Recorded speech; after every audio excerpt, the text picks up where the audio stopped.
Começando por aqui mais um programa VitaCast super especial e dessa vez com o tema de extrema urgência e importância, não só no Brasil, mas no mundo todo. E na bancada aqui comigo eu tenho as nutricionistas Camila Delgado e Raíssa Almeida para trazer um conhecimento técnico e científico para vocês que nos acompanham aí. Seja muito bem-vinda, Kai e Raíssa. Obrigada, Tássia. É um prazer estar aqui com vocês discutindo um assunto tão importante.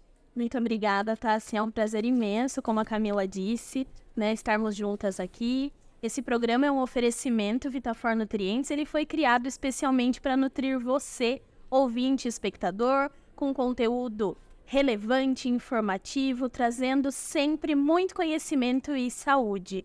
A Tássia, quem vai comandar aqui com a gente a bancada hoje. Tássia, seja muito bem-vinda, o assunto está extremamente interessante. Tá mesmo, obrigada, Ra. E para aproveitar, chama uma pauta aí pra gente começar? É agora. Segundo a OMS, a obesidade é um dos mais graves problemas de saúde que temos para enfrentar. Para se ter uma noção, em 2025 a estimativa é que de 2,3 bilhões de adultos ao redor do mundo estejam acima do peso, ou seja, 700 milhões desses com obesidade, o que significa um índice de massa corporal acima de 30. No Brasil, essa doença crônica aumentou 72% nos últimos 13 anos. Muita coisa, né? Errado. Saindo de 11,8% em 2006 para 20,3% em 2019. Números muito preocupantes, né? Em relação à obesidade infantil, é ainda mais preocupante. O Ministério da Saúde e a Organização Pan-Americana de Saúde apontam que 12,9% das crianças brasileiras entre 5 e 9 anos de idade têm obesidade. Já no caso dos adolescentes, na faixa etária de 12 a 17 anos, 7% também são obesos. Alarmantes esses números, né?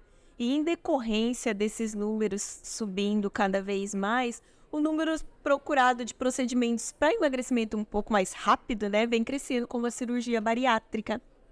Segundo outra matéria, a cirurgia bariátrica ela começou a ser realizada aqui no Brasil na década de 70 e de lá para cá o número de cirurgias bariátricas cresceram tanto no nosso país que nós nos tornamos o segundo maior país a realizar esse tipo de procedimento. Hoje em dia, são em torno de 60 mil procedimentos cirúrgicos ao longo do ano. É assustador. É assustadora, né? São assustadores esses dados que vocês trouxeram de obesidade, de aumento de procedimento, o que é invasivo, né? Não é uma cirurgia qualquer. E para falar desse tema aqui com a gente hoje, recebemos ela, a doutora Ana Tércia Persegoni, que é PhD em nutrição, palestrante, professora, escritora e mamãe do Benício, né, doutora? Seja muito bem-vinda ao programa VitaCast. Muito obrigada, meninas, pelo convite. É uma alegria imensa estar aqui com vocês. Que bom te receber aqui hoje com a gente, é alegria nossa. E, doutora, para a gente já começar, eu trouxe aqui um dado do Atlas Mundial da Obesidade, apontando que 50% da população mundial estará em sobrepeso ou obesidade ainda este ano, 2023. E que a obesidade ela vai gerar um impacto na nossa economia, na economia brasileira, de mais de 75 milhões de dólares, ou seja, 375 milhões de reais. Muito triste, né? Olha o impacto que vem gerando até na nossa economia, não só na nossa saúde, né? Mas para a gente entrar daqui a pouquinho nesse assunto, antes eu quero perguntar, doutora, para quem se destina exatamente a cirurgia bariátrica? Essa pergunta ela é interessante e até difícil de responder, porque historicamente a cirurgia bariátrica ela deve ou deveria ser um procedimento voltado para aqueles casos de obesidade não responsivas. Então, existem casos de obesidade não responsiva. O que é isso? São pessoas que não têm resultado em função da mudança de estilo de vida. E nós sabemos que o tratamento da obesidade não tem mistério, assim, tem mistério, mas não tem novidade. O tratamento da obesidade ele se baseia em mudança de estilo de vida, que seria melhoria da alimentação, atividade física, melhoria do padrão do sono e melhoria do estresse. Isso na verdade, o que é recomendado. Só que alguns tipos de obesidade, hoje se fala muito em obesidade hipotalâmica, é uma desregulação de centros de fome e saciedade. Alguns tipos de obesidade não são responsivos, infelizmente, apenas à mudança de estilo de vida. Então, vão requerer um esforço adicional. Vai precisar de mudança de estilo de vida e mais algum outro tratamento que a gente chama de mais invasivo. Geralmente, é mudança de estilo de vida. O médico, ele inicia com o tratamento farmacológico e, não dando certo, seria indicada a cirurgia bariátrica. Então, isso é o que se espera de uma indicação para a cirurgia bariátrica. E, além disso, existe o que a gente fala que é a população-alvo para essa cirurgia bariátrica. E aí tem a ver com o IMC. Nós temos, um consenso de 1991 que está antigo, isso está sendo discutido. Ano passado acabou de sair da Associação Americana de Cirurgia Bariátrica um novo consenso, inclusive modificando esses pontos de corte de IMC. Então, isso já está sendo modificado lá fora, e já está sendo discutido no Brasil.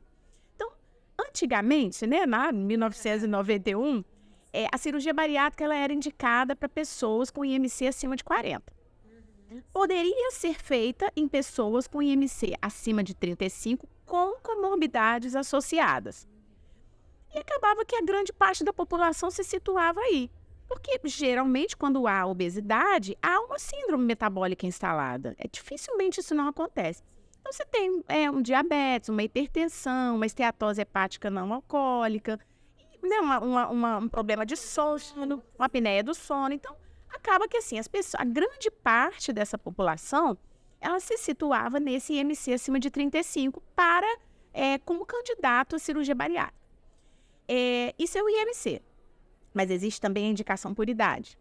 Então, no Brasil, cirurgia bariátrica de 18 a 65 anos.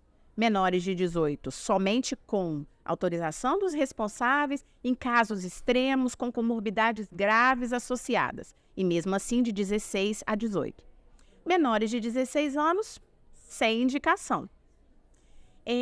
Pessoas acima de 65 anos, ou seja, idosos, não é indicado. Na verdade, existe toda uma discussão que o indivíduo já está na terceira idade, o risco da cirurgia bariátrica é grande, então não se faz. Só que, como eu falei para vocês, isso tudo está sendo muito discutido. Então, é até difícil responder essa pergunta, porque nós estamos num momento crucial, onde me parece que esse crivo vai reduzir. A gente está no cenário de mudança, né? Sim, Isso. Exatamente. Até por conta desses números terem aumentado, né? A gente tá Isso. no cenário mudando. Isso. E com relação à indicação ainda, existem algumas contraindicações. Então, por exemplo, pessoas que têm doenças genéticas. Nós sabemos que existem obesidades genéticas monogênicas. Não é recomendado fazer cirurgia. Não é. Para a obesidade monogênica, não. Apesar da gente ver que muitas vezes isso é feito, até recentemente no Fantástico isso foi exibido, uma menina de 11 anos com obesidade monogênica. Mas o que se fala muito aí? A doença é genética. Então, a chance de recuperação desse peso é muito maior do que o normal. Eles não fazem conta porque pode recuperar. Não é recomendado. Porque não porque é quase que 100% que vai recuperar. Não sei como você segurar isso. Na verdade, qualquer pessoa que perde peso pode recuperar esse peso. Sim. Uma pessoa com obesidade monogênica tem 100% de chance disso acontecer. E aqueles pacientes que eu conheço casos, acredito que vocês também já tenham visto casos, que a pessoa, ela tem um sobrepeso, uma obesidade, mas ela não atinge esses parâmetros que a gente citou, então ela acaba engordando até mais para poder se enquadrar. É claro, né, um processo muito invasivo a cirurgia, né? O que isso impacta? Que risco traz isso para aquela pessoa? Esse tipo de abordagem não é recomendada. Por quê? Uma vez que a cirurgia bariátrica é algo que deve ser feito numa obesidade não responsiva, não faz sentido você gerar uma obesidade mais grave para fazer a cirurgia bariátrica. Existem outras estratégias que devem vir antes, no tratamento de casos de obesidade que não sejam tão graves e que sejam responsivas. Mas eu vou dizer para vocês uma coisa que eu acho fundamental a gente falar. Quando você engorda, o que acontece? Vocês já ouviram falar de set point de peso corporal? O nosso organismo, ele sempre vai tentar voltar para o peso maior que a gente já teve. Então, isso é de uma burrice absurda. Desculpa o meu termo. Porque a pessoa ela vai engordar, ela vai gerar o set point corporal dela para cima. O set point corporal é aquele peso que o nosso organismo se sente confortável em estar. Sabe aquele peso que a gente sempre volta para ele? Que se você não cuidar, você está sempre naquele peso. É o peso que o seu organismo gosta de estar, né? Se você engorda muito, o que vai acontecer? Você vai contar para os seus genes, você vai gerar uma informação para o seu organismo de que o seu peso normal, do que o seu set point agora é esse. Aí veja bem, você engorda, vai lá e faz a bariátrica. Você já jogou seu set point lá para o alto. Aí fez a cirurgia bariátrica. A gente sabe que a cirurgia bariátrica não é um tratamento definitivo. Porque, infelizmente, não existe tratamento definitivo para a obesidade. E as pessoas acham, né, que não é. cirurgia tá tudo resolvido. Não é. O que acontece, né? A gente até fala, a cirurgia você tem que esperar 5 anos para ver se o resultado realmente foi duradouro. Porque, assim, no primeiro ano de cirurgia bariátrica, todo mundo vai emagrecer. Isso é fato. Você pode fazer tudo errado. E a perda de Você vai emagrecer. é muito visível, né? Muito. Os valores são altíssimos no primeiro momento. Às vezes até de uma forma visível que nem é adequada, porque o indivíduo desnutre e você vê um emagrecimento com aquela aparência de doente. Sim. Se a pessoa não fizer a suplementação adequada, alimentação adequada, é isso que vai acontecer. E, doutora, voltando para essa questão do set point, a gente tem um tempo para gente fazer esse set point. A pessoa que Sim. emagreceu, quanto tempo ela precisa se permanecer naquele peso para formar esse set point? Eu vou te dar uma péssima notícia. Os estudos genéticos, eles na verdade sugerem de 7 a 9 anos. Se você emagrece, você tem que manter o seu peso mais baixo por 7 a 9 anos para que os seus genes entendam que o seu set point agora é mais baixo. Dorme com um barulho desse. E a mudança Vai dar. de peso é rapidinho, né? Às vezes, em meses, a gente se descoita um pouco.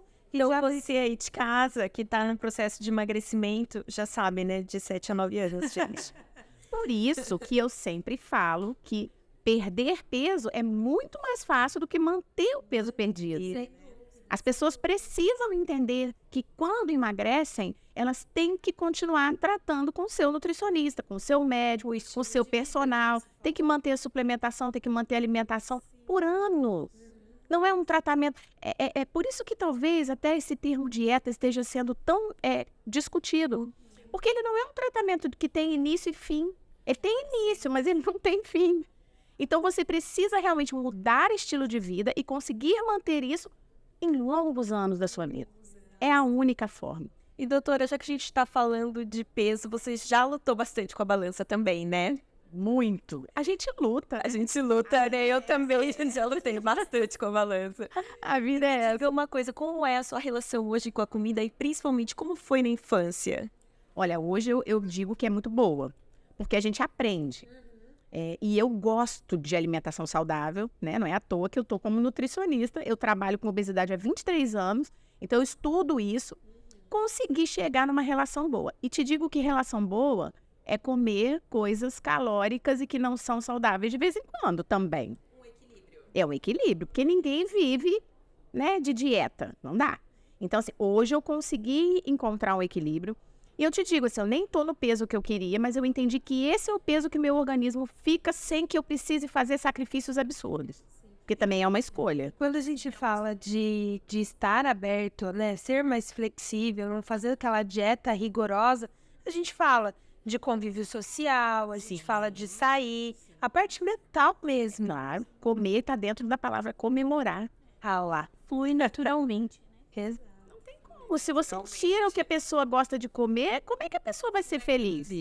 Alimentação é um prazer também.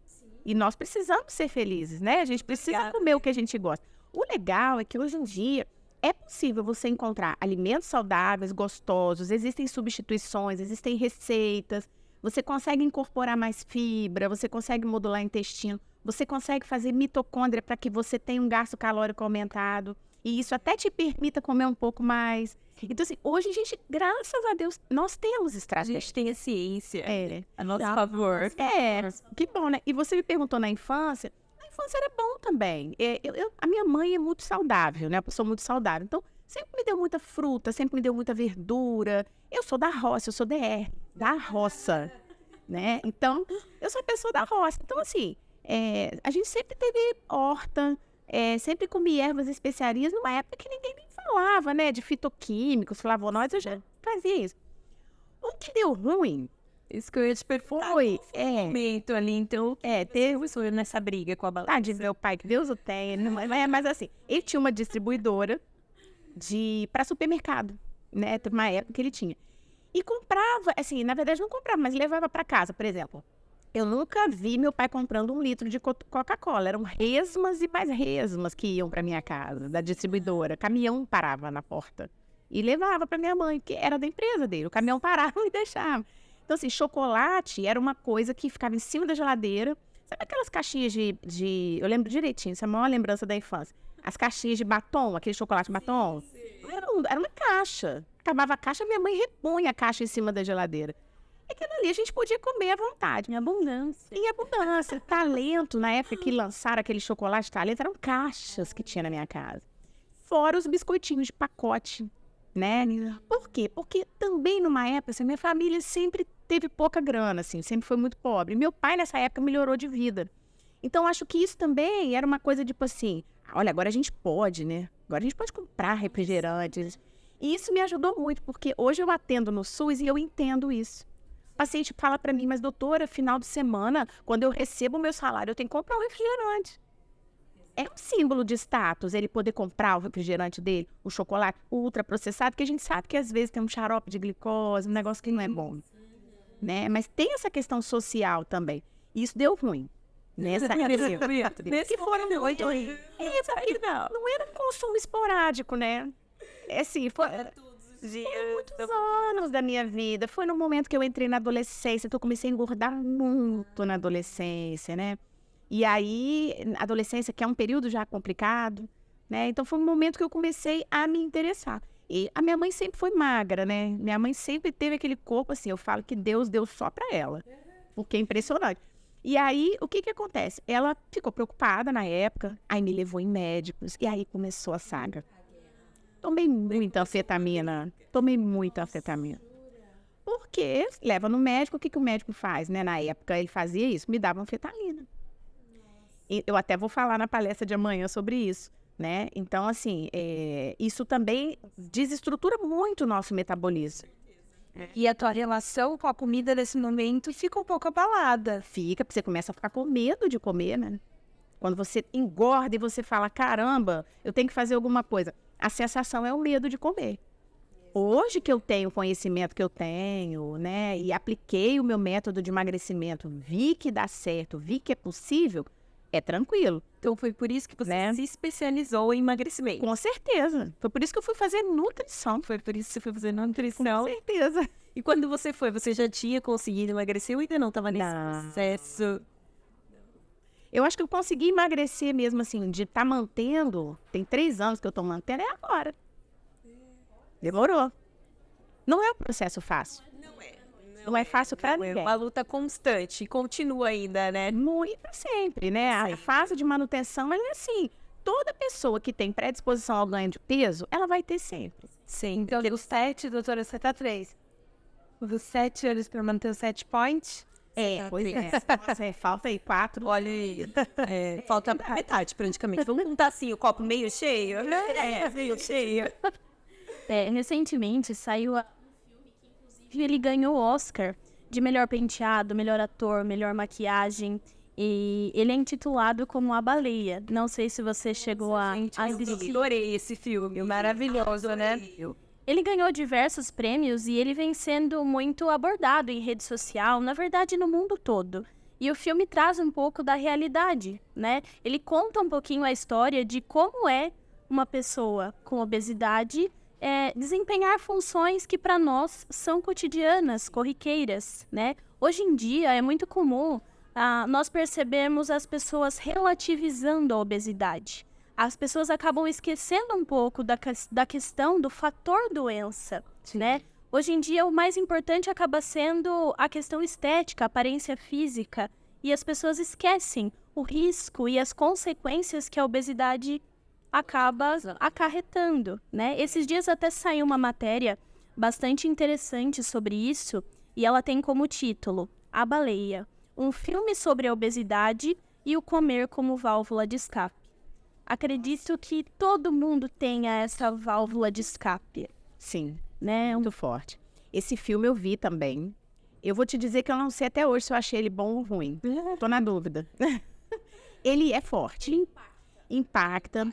Ele recebeu muitas críticas até de muitos nutricionistas, né? Porque é um paciente que está colocado num ambiente ali, sem dar spoiler do filme, né? Para quem ainda não assistiu. É um ambiente, assim, que não tem higiene, né? Um ambiente, assim... E realmente isso pode ter sido um pouquinho de exagero, né? Porque a pessoa está acima do peso que ela vai ficar vivendo ali num ambiente dessa forma. Mas, por outro lado, eu acho importante também mostrar realmente essas questões. Porque, assim, talvez na nossa bolha, né? Nós convivamos com pessoas que querem emagrecer 10 quilos, 20 quilos. Por conta de estética, porque aí também as coisas se confundem muito, né? Por conta de estética e tal. Mas a gente vê, eu tenho um ambulatório no SUS que a gente faz um trabalho social para pessoas carentes, que não podem arcar com o tratamento. E a gente doa uma manhã da nossa semana para isso. O tanto que a obesidade me toca, eu fui fazer isso. Falei, preciso fazer um trabalho social. E até para entender, porque realmente, assim, hoje a obesidade ela é vista como uma doença de desigualdade social. Quanto menor o nível socioeconômico, mais as pessoas estão engordando. E tem toda uma discussão em função disso por conta do preço dos alimentos, do preço dos ultraprocessados. Então, isso realmente, assim, é algo que me toca bastante. E aí eu fui atender, né, pacientes nessa condição socioeconômica para ver se a gente consegue ajudar. Porque, às vezes, uma simples orientação nutricional... As pessoas estão muito confusas hoje em dia, né? Então, é muito ali, vou fazer isso, muita informação, e muito produto ultraprocessado enganoso. Sim. O indivíduo, às vezes, ele acha que vai comer o light é para emagrecer, ele não sabe. Então, fui fazer esse trabalho. E o que eu pego hoje lá, que começou a me assustar? Pacientes com IMC elevadíssimo. O dia que eu peguei um paciente com IMC 70, eu tive que sair do ambulatório para chorar, porque eu choro. Porque foi esse retrato do filme, é exatamente isso. Chegou de cadeira de roda, não conseguia andar, não passava na porta do ambulatório, nós tivemos que montar um ambulatório de campanha no corredor. Sabe aquelas divisórias de local de cirurgia? As enfermeiras vieram, colocaram as divisórias assim, porque ele não passava. E hoje tem até muita discussão sobre isso, porque as pessoas não estão preparadas para atender esse tipo de paciente. Não mesmo. Você pega os nossos colegas nutricionistas. Quem tem um consultório que tem uma cadeira que caiba uma pessoa acima de 200 quilos? Saiu uma matéria esses tempos atrás falando disso, uma pessoa que morreu na porta do hospital. Isso. Porque não tinha... Não tem o recurso. hospital não tinha estrutura para atendê-lo. Algumas máquinas de exame também tem peso, né? Tem limites do peso para fazer o exame. E isso, aí fala-se muito, né, de empatia, mas isso também é empatia. A pessoa tinha doença. A pessoa está doente. Você, no serviço de saúde, tem que ter, né? Então, por exemplo, balança. A gente agora conseguiu uma balança acima de 200 quilos, porque as balanças normais não sei que mais de 200 quilos. Então, você não consegue pesar, você às vezes não consegue receber porque não tem uma cadeira. Então, eu acho que esse filme, ele retrata muito isso. E os pacientes, eles falam, eles têm muita vergonha. Então, eles chegam assim, o que eu vi também muito nesse filme, né? Eles chegam assim, com essa coisa da... muitos querem fazer piada com o próprio peso, até uma defesa deles, sabe? Eles têm vergonha. E à medida que a gente vai trabalhando, porque o tratamento é longo, não é só uma consulta, né? Sim, né? Inclusive, a primeira coisa que eu falo para eles é assim: oi, tudo bem? Aqui é pague para entrar e reze para sair. Eles morrem de rir. Fala, agora você é meu, que eu sou possessiva. Você não vai mais embora, vai ficar comigo, vai ficar vindo. Assim como eles fazem piada, você também entra. Fala, agora você é meu, você vai vir aqui todo mês, que eu quero te rever. E depois vou explicando, né, que o acompanhamento ele precisa ser assim. E aí, o que a gente vê, assim? São pacientes que não conseguem se higienizar sozinhos. São pacientes que não conseguem mais ir a um supermercado fazer uma compra. Aí piora, porque ele depende do iFood. O iFood muitas vezes não tem nada Não saudável. Eu tô até falando, né, mas não é nem do iFood em si. Os aplicativos, de uma maneira geral, Eles dependem dos aplicativos, né, de comida. Muito difícil conseguir coisa saudável. Então, assim, vai ficando difícil a vida deles. Eles vão precisando de pessoas. Eles têm vergonha da condição. Evitam de ir ao nutricionista, evitam de ir ao médico. Eles acham que o nutricionista vai proibi-los de tudo. E isso vai levando a saúde mental para um lugar onde, né? Não existe. Eu fundo do poço. Todos têm depressão, sem exceção. Eu me arrisco a dizer que todos têm depressão. Eu nunca atendi uma pessoa com esse grau de obesidade grave sem depressão. Não tem. E acaba sendo um ciclo, né? Depressão, come mais. E é muito, essa parte vem muito do emocional, né, doutora? Sim. Geralmente eles desenvolvem, que nem no caso do filme, ele desenvolveu por uma questão emocional. Pode ser, Usa né? comida como válvula de escape, Como é que a gente companhia, Como né? é que a gente faz para ajudar esses Charles da vida que não querem ser ajudados, essas pessoas? Que nem você falou, às vezes fazer uma brincadeira, tentar cativar ele. Como é que a gente pode fazer para tentar ajudá-los? Então, eu escrevi um capítulo de um livro, o livro chama Abordagem Multiprofissional no Tratamento da Obesidade. A linguagem importa? O livro é inteiro para falar disso. E eu escrevi a parte da nutrição exatamente sobre isso, assim, como abordar. Hoje você tem técnicas, hoje existe a entrevista motivacional, que você tem formas de abordar. Tem coisas que, às vezes, quando a gente não tem essa formação mais comportamental, a gente não sabe o que falar. A gente até quer ser legal, né? A gente quer, né? A gente quer ser simpático, mas às vezes toca num ponto que não deveria, né? Então, assim, hoje, eu tô até fazendo um curso com uma psicóloga muito boa de entrevista motivacional. Gente, o curso dura 1 ano. Pra vocês verem como o negócio é difícil, não é simples. Complexo, né? Super complexo. Então, assim, a abordagem, ela é muito importante. Eu acho que da nossa parte, o que a gente pode fazer é isso. Ter mais instrumentos comportamentais para a gente conseguir acessar esse paciente, para que ele faça realmente o que precisa ser feito. Porque não adianta você saber o que tem que ser feito, você precisa, o seu inconsciente, que é responsável por 80% do que você faz, precisa entender isso também, né? Então, eu acho que o papel do nutricionista, do profissional é esse, é buscar melhorar essa linguagem. Como você falou, não ficar propondo dietas altamente restritivas. Gente, a pessoa que tem obesidade tem mais fome. Isso é bioquímico, já é explicado. As citocinas inflamatórias do tecido adiposo vão lá no hipotálamo e falam para a pessoa que ela tem mais fome. Não é força de vontade, ela pode até querer, falar, não, agora vai, né? Quem nunca, né? Agora vai. Só que isso é fisiológico, você tem que modular isso. Né?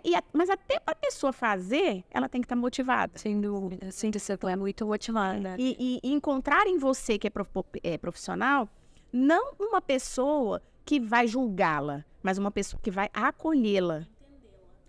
Porém, é importante falar, acolher não é passar a mão na cabeça dela. Acolher não é dizer que tudo bem, que a obesidade não é doença. Isso é antiético. Acolher é dar força para a pessoa enfrentar o que ela precisa. E estar do lado dela a todo momento. Porque isso é como você pegar... Desculpe-me a comparação, mas é importante a gente falar isso. Você não pode pegar uma pessoa que tem câncer e dizer assim, tudo bem, não faz o tratamento não, eu vou ficar aqui do seu lado. O que vai acontecer se ela não fizer o tratamento? Ela não vai a óbito? Sim. Obesidade também, tá? Só que a obesidade, ela é uma morte lenta, infelizmente. Devagar. Infelizmente. Então, assim, é preciso acolher, é preciso o paciente gostar de você, querer ver você de novo, não ter medo de falar as coisas para você. É preciso entender que ele vai cair porque mexeu com muita coisa, né? Mas é preciso entender que é doença, sim, e que a gente tem que tratar, sim.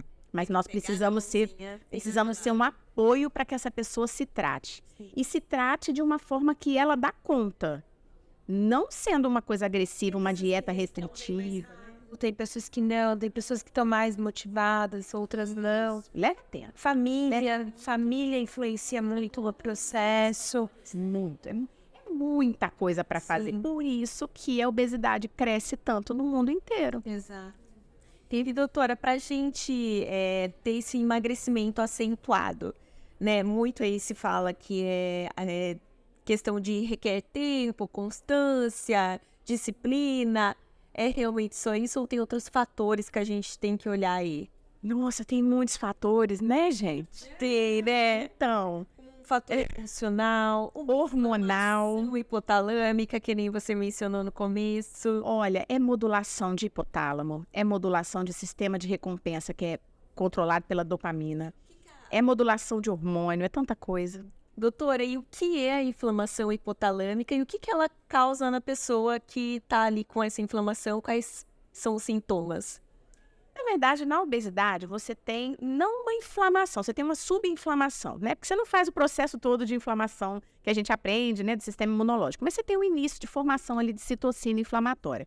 Isso vai para o hipotálamo e talvez, para quem tem obesidade, o que possa de acontecer de pior ali é diminuir saciedade e aumentar a fome. Tá? Então, esse processo já está descrito. Chega mais citocina inflamatória, moléculas inflamatórias no hipotálamo, isso vai estimular neurônios de fome e inibir neurônios de saciedade. Então, a conta vai ser, a pessoa vai ter mais fome. Muitas vezes, muita fome. Uma fome que não dá para controlar. Comer e nunca vai se sentir satisfeita. Até sente, mas a saciedade é bem pequena. É bem menor. Então, ela está sempre... Na conta matemática, ela tem muito mais fome do que saciedade. Né? Então, o SUS, na verdade, voltando nesse assunto, você comentou que atende pacientes de SUS. Nós sabemos que o SUS realiza esse tipo de cirurgia. E em quais casos? Então, realiza entre aspas, né? No nosso hospital lá, a gente tem uma fila de 700 pacientes. Qual é o hospital? Hospital Universitário da Universidade Federal de Juiz de Fora. Então, assim, existe uma fila de 700 pacientes que, na verdade, não são do hospital universitário. Eles são pacientes que passaram pelos médicos endocrinologistas, passaram pela psicóloga, passaram pelo nutricionista, e eles têm os laudos e têm toda a indicação, casos gravíssimos de obesidade. E aí poderia ser feita essa cirurgia em qualquer hospital da cidade, vinculada à prefeitura. Só que... pacientes ali do estado de Minas Gerais. Não, da cidade. Eu não vou dizer da cidade, porque Juiz de Fora é uma cidade que tem muita gente de cidade vizinha que vai para lá, né? Se tratar. Então, vamos dizer assim, da micro-região ali. 700 pacientes é muito grande. E é um problema, porque hoje a cidade só tem um médico que faz essa cirurgia. Ele também está doando o tempo dele de forma caridade, porque ele atende particular. A prefeitura cancelou as cirurgias bariátricas, parece que agora ia voltar, não sei como é que tá. E, assim, em alguns casos, isso é fundamental que o paciente faça. Então, essa fila é de gente grave que já tentou coisas antes, que já é paciente nosso, entendeu? Então, assim, a gente fica muitas vezes até sem recurso de tratamento. E mais, os medicamentos de primeira linha hoje para o tratamento da obesidade, que são o Saxenda, né? E o Ozempic não é para obesidade, apesar de ser muito usado, né? Mas o Saxenda, ele é caríssimo. Essas pessoas muitas vezes não têm acesso. E aí muitos conseguem judicialização, eles conseguem com a prefeitura. Por quê? Vão ter que tomar para a vida inteira. Não. Sei, né? É caríssimo. Conseguir a cirurgia. No caso, né? Então, assim, tem situações que a gente fica realmente numa situação difícil. E aí, por quê? Por conta da obesidade hipotalâmica. São pessoas que a gente tem muita dificuldade que elas sigam o estilo de vida, porque elas já estão num grau de obesidade, que a inflamação é tanta, que você não consegue. Você tem que ter algo que impeça, pelo menos, essa fome exagerada, para que a pessoa comece a fazer uma modificação no estilo de vida. Então, muitas vezes, esses medicamentos ou a própria cirurgia, ela é utilizada como um SOS para a pessoa mudar o estilo de vida, porque às vezes ela não consegue por conta própria, né? E, doutora, a gente tem vários tipos, né, de cirurgia, bypass gástrico, entre outras. Sim. Quem escolhe isso? É o paciente, é o médico, é o nutricionista, é uma equipe multidisciplinar? Como é que é feita essa classificação? Olha, geralmente é o médico, cirurgião, porque essa escolha ela tem uma relação com a fisiologia, a anatomia daquele indivíduo ali, né? Basicamente, você tem cirurgias restritivas, quando você só mexe no estômago, e cirurgias desabsortivas, quando você mexe no intestino. E cirurgias mistas, quando você mexe no estômago e no intestino, tá? Isso quem escolhe geralmente é o médico, mas ele necessita de um suporte multiprofissional. Aliás, obesidade é uma doença que só pode ser tratada com suporte multiprofissional. Para quem está ouvindo a gente aqui, se você é médico, se você é nutricionista, não queira tratar sozinho, não vai dar certo. Não tem como. Eu sou nutricionista e eu falo para os meus alunos, para quem me ouve, que o nutricionista ele não trata sozinho, porque o paciente ele não precisa só de melhorar a alimentação. Ele precisa de muitas outras coisas. O paciente, né? Se tem alguém que está nesse caso, nessa situação, que ele não deve ser tratado por um único profissional. Então é importante, às vezes ele acha que é só o médico que vai resolver isso. E pelo contrário, é uma equipe, é o médico, o psicólogo, né? Muitas vezes, educador físico, nutricionista. Então é uma rede muito grande. Requer muito tempo. Exato, e o tem. Não, requer realmente direcionar a vida para isso. Ela tem que entender que isso precisa tomar, esse tratamento precisa tomar grande parte da vida dela. E ela precisa mudar de vida até para conseguir seguir, né? E o paciente que fez, doutora, que fez essa cirurgia bariátrica, conseguiu, seja pelo SUS ou seja pelo particular, ele vai se manter magro? Então, a cirurgia bariátrica ela não é a solução definitiva, apesar de muita gente achar que é, né? Volto a dizer, todo mundo que tem predisposição a engordar, se emagrecer, pode engordar de novo. A cirurgia bariátrica ela só é um método que faz emagrecimento em maior magnitude e geralmente mais rápido. O que pode, inclusive, ser um problema. Nós, nutricionistas, precisamos modular muito isso, né? Para que o paciente não desnutra, não tenha deficiência de vitaminas, porque é grande essa chance, até por conta desse emagrecimento rápido. Então, assim, realmente é uma cirurgia que tem risco da pessoa engordar de novo. E aí, é o que eu falo, não basta só fazer a cirurgia. O que eu falei para vocês no início? Mudança de estilo de vida vai estar sempre. Sempre. Tem até uma matéria aqui bastante interessante, inclusive sobre isso que nós estamos conversando. Mulher faz bariátrica, volta a engordar e chega a pesar mais do que antes. Opera o estômago, mas o cérebro não. Essa frase foi dita pela própria entrevistada ao Profissão Repórter. E ela fala o seguinte: tudo seria diferente se eu tivesse mantido a linha daquilo que comecei. Olha, se ela tivesse mantido, né? E, doutora, como ter esse emagrecimento definitivo? Se é que a gente pode chamar de definitivo, mas como a pessoa consegue se manter nisso? Além da mudança de estilo de vida que a gente já falou. Então, assim, a gente não pode nunca prometer um emagrecimento definitivo, porque é como eu falei para vocês, a chance de recuperação de peso, pra vocês terem uma ideia, qualquer pessoa que emagrece, a chance de recuperação de peso, ela varia de 10% a 35% do peso perdido. Então, você tem uma chance grande. Agora, como você faz para não recuperar o peso perdido? Esse tratamento multiprofissional, né? Esse acompanhamento nutricional, ele é importantíssimo. Essa mudança no perfil da alimentação, que não é do dia para a noite. Então, assim, esse indivíduo ele vai ter que tratar com o nutricionista durante muito tempo, mais de ano, para ele aprender a se alimentar, para ele conhecer novos sabores. Não pode ter preconceito, né? Então, tem que comer comidas diferentes, experimentar. Realmente, assim, aí você consegue manter. Inclusive, quem faz bariátrica. Hoje só se considera sucesso de cirurgia bariátrica um paciente que fez a cirurgia e que se manteve com o peso perdido 5 anos depois, no mínimo. No mínimo.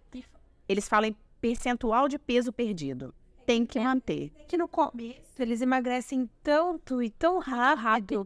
E que, de fato, eles acham que, né, muitas vezes vai ser assim para sempre. Vai ser assim para sempre. Exatamente. E na volta da cirurgia bariátrica, a alimentação é diferenciada deles, né? Muito. Como é que é a alimentação deles quando eles voltam da bariátrica? Conta um pouquinho pra gente. É aquela alimentação que todo nutricionista aprende, que é pós-cirúrgico, né? Ele vai passar pela dieta líquida restrita, dieta líquida, dieta pastosa, dieta branda, até a dieta normal. Só nesse período ele já perde muito peso. Sim. Que ele fica aí, vamos colocar, na menor das hipóteses, ele vai ficar uns 15, 16 dias para fazer essa transição. Tem pacientes que ficam até um mês. Porque também tem isso, a evolução da dieta vai depender do nutricionista. O que o nutricionista está vendo de evolução, né? Eles desenvolvem várias intolerâncias. Então, intolerância à lactose, intolerância a alimentos proteicos. Então, muitos deixam de comer mesmo. Você imagina, né? Você perde muito a fome. Então, é algo que você tem uma perda de peso significativa, né? Mas isso precisa ser tratado. Isso precisa ser... Suplementação nesse processo. A gente falou do antes, do após e durante a vida toda. Como que funciona essa suplementação nesses processos, doutora? Nossa, fundamental. A suplementação pós-bariátrica, ela é recomendada 48 horas após a bariátrica. Quase ninguém faz isso, né? E a suplementação, ela é extremamente complexa. Antigamente, prescrevia-se assim, um suplemento, um complemento vitamínico generalizado, aquela coisa... Todo mundo, né? E aqueles que a gente sabe, né, que tem corante, conservante, que vende na farmácia, aqueles negócios, né? Verdade, ó. Né? A gente sabe que é um problema. E aí, claro que a coisa foi avançando. Então, o que o paciente ele vai precisar? Ele vai ter que consumir um suplemento vitamínico e mineral. Ele vai ter que, muitas vezes, eu diria que praticamente todas, receber proteína, suplemento proteico, porque eles não comem alimentos proteicos, eles ficam intolerantes alguns ficam 1 ano. A digestão terrível, muita formação de gases, né? Então a microbiota fica péssima. Eles têm deficiência de ferro. Nossa, a gente desenvolve deficiência até de vitamina C, que é algo que você fala assim, não é possível. Porque eles não conseguem comer fruta e verdura, muitos, porque como diminui muito o tamanho do estômago, fruta e verdura faz muito volume, né? Então, para alguns pacientes, eu tenho que prescrever a vitamina C também. Vitamina C, vitamina D, ferro, complexo vitamínico de grupo de vitaminas do tipo B, né? E proteína. Isso aí é o combo mínimo. É o mínimo. No pós-operatório, imediato. A gente tem aí o Imunomulti, vitamina Vita D3, né? Da Vitafar, que é líquida, que é muito fácil de ser consumido. Isso é super importante, porque eles não conseguem engolir muita cápsula. Exato. Então, até nisso, o nutricionista tem que se preocupar para que ele tenha adesão àquele tratamento, aquele momento do pós-cirúrgico. E no caso de proteínas, a gente tem Isoforte também, que acho que seria bem indicado nesse caso. Além do colágeno tech, colágeno também, né, doutora? O colágeno, muitas vezes, eles toleram melhor, por causa da digestibilidade, né? E do saborzinho, que foge um pouco, é diferente do leite, né? Daquela característica, muitas vezes, que a proteína tem de mais leitinho, mas a gente traz aí o colágeno de uma forma mais refrescante. E para aproveitar que nós estamos falando de colágeno, a produção já deixou preparado pra gente o Collagen Tech Beauty. Exatamente, ele é maravilhoso, porque ele auxilia na estimulação da reposição do colágeno na pele por meio de uma combinação maravilhosa. 2,5 gramas de verisol na dose, 100 miligramas de ácido hialurônico e, é claro, não pode faltar a combinação de vitamina A, B5, vitamina C, vitamina E, biotina, zinco e também de ácido ortossilícico. É muito importante porque a gente está falando de colágeno, uma fonte de proteína nesse processo da cirurgia bariátrica e principalmente de flacidez, não é mesmo, doutora? Sim, muito importante abordar isso, né, com relação à cirurgia bariátrica, porque, infelizmente, eles têm muita chance de desenvolver uma desnutrição energético-proteica. É claro que vai depender do estilo de cirurgia que eles fizerem, né? Se for só restritiva, mexer só no estômago, a chance de desnutrição é menor, né? Se mexer no estômago ou no intestino, ou só no intestino, a chance de desnutrição é maior. Mas o fato são pacientes que têm dificuldade de consumir proteína. Isso é fato. Desenvolve uma intolerância, né, à proteína de origem animal, desenvolve uma intolerância à lactose, então não consomem leite, enfim, fica bem difícil. Sim, eu acredito que sim. Na verdade, a gente usa whey também, em alguns casos, né? Aí a gente não tem uma regra geral.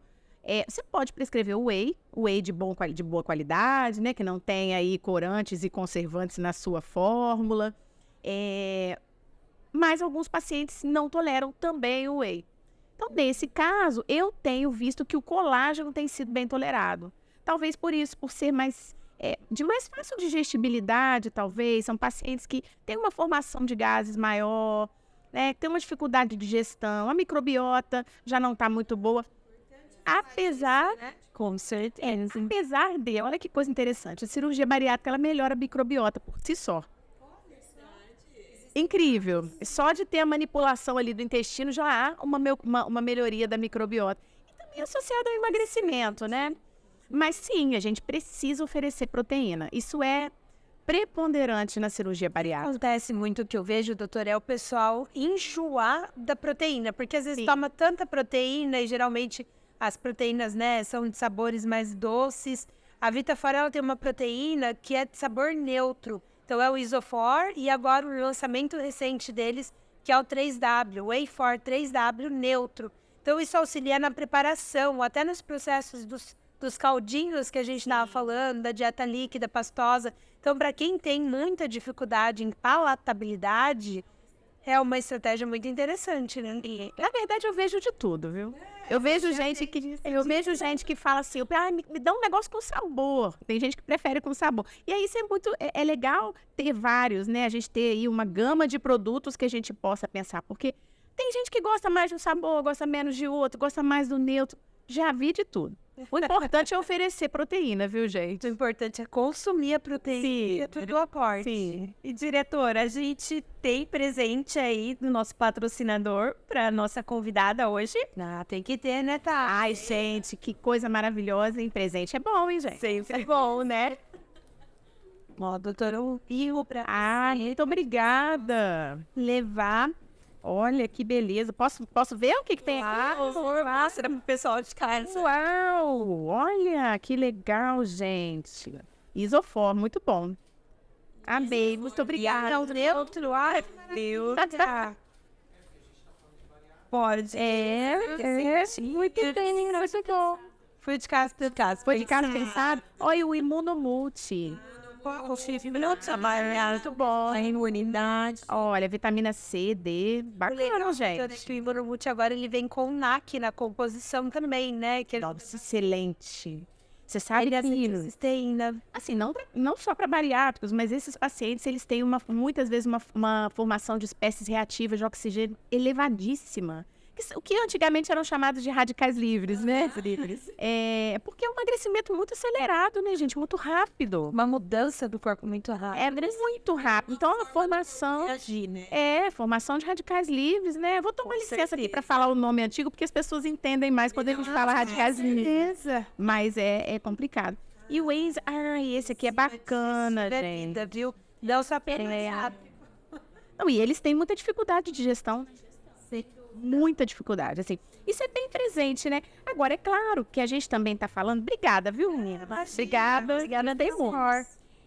O que a gente tá falando também aqui é que, assim, a gente tá generalizando as cirurgias bariátricas, tá, gente? É bom a gente deixar claro para quem tá ouvindo a gente que cada cirurgia, cada modalidade vai ter mais ou menos chance de ter algum problema associado. Então, eu falo muito isso, né? O nutricionista, ele tem que saber muito bem qual cirurgia bariátrica o paciente fez. Porque vai mudar o esquema de suplementação de alimentação, tá? Então, tratar no individual. Exatamente. Né? O médico, a luta, sim. Psicólogo, né? Você citou, né? O paciente que, na verdade, ele operou o estômago, mas ele não operou a cabeça. Então, assim, precisa de um tratamento multidisciplinar. Até a coisa do emagrecimento, a pessoa não se reconhece tão magra. Psicologicamente, isso é uma questão, né? É um susto, né? Acaba se tornando um susto. Exatamente.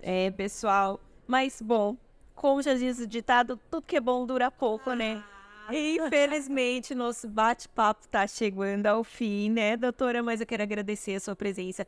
Com certeza, esse bate-papo nosso foi muito enriquecedor, tanto pra gente quanto pro pessoal que tá em casa. E a gente viu que é um tema que precisa ser discutido mais, precisa trazer mais essa pauta e falar sobre isso, né? Porque tá crescendo cada dia mais esse problema.